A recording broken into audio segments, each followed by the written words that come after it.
tolong bujuk saya supaya sholat. Puasa saya lakukan, semua saya lakukan kecuali sholat.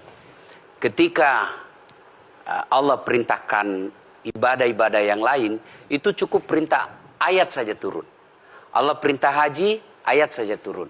Allah perintah puasa, ayat saja turun. Allah perintah bayar zakat, ayat saja turun. Tapi ketika Allah perintah sholat, tidak boleh ayat turun. Nabi dijemput oleh 2 malaikat, kemudian diajak naik, ketemu dengan Allah untuk menerima perintah ini. Kenapa? Karena perintah ini sangat penting. Mas, saya boleh dagang, bayar zakat sambil nyanyi.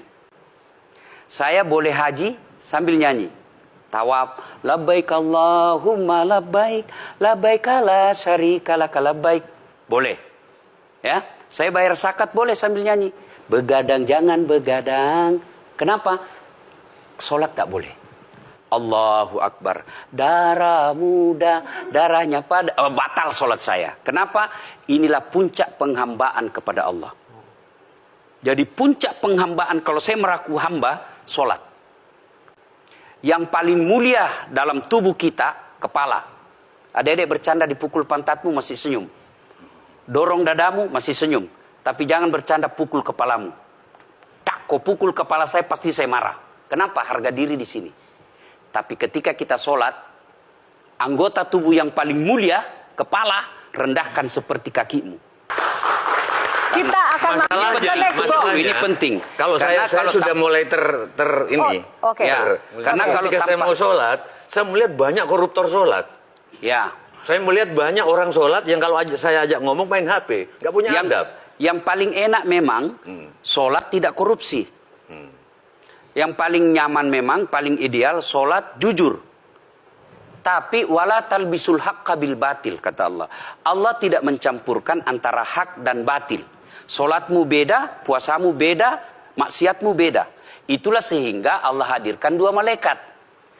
Rakit dan atid. Mencatat yang baik di baik, yang salah salah. Tapi ini setan kan tidak membiarkan itu. Maka setan masuk. Nah, dia sholat tapi dia korup.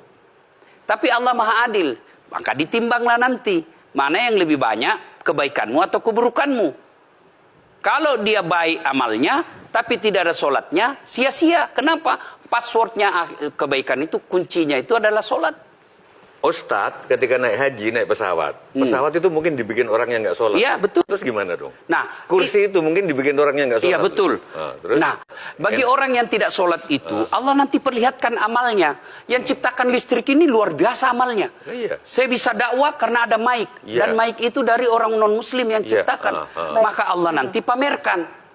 Ini kau punya amal. Ini 10 Buddha, 10 miliar kau punya amal. Mana passwordnya? Mana kuncinya? Kuncinya itulah sholat. As-sholatu imanuddin, as-sholatu miftahul jannah. Sholat itu kunci kebaikan, sholat itu tiangnya agama. Sebuah bangunan, dia bisa berdiri tanpa dinding.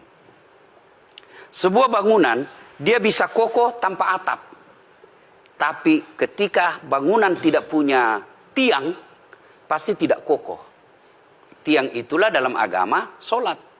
Dia tidak husuk, tidak ada urusan. Allah tidak hitung kamu husuk atau tidak. Kamu datang deh sujud sama saya. Orang haji kan melempar 3 jumroh. 1 tiang, 7 batu. Kenapa tidak dikumpul saja itu? 1 kali lempar, tak, tak, tak. Kenapa? Kenapa mesti 3 hari dan kenapa mesti 3 titik? Itu pesan moralnya, melawan setan itu perlu napas panjang.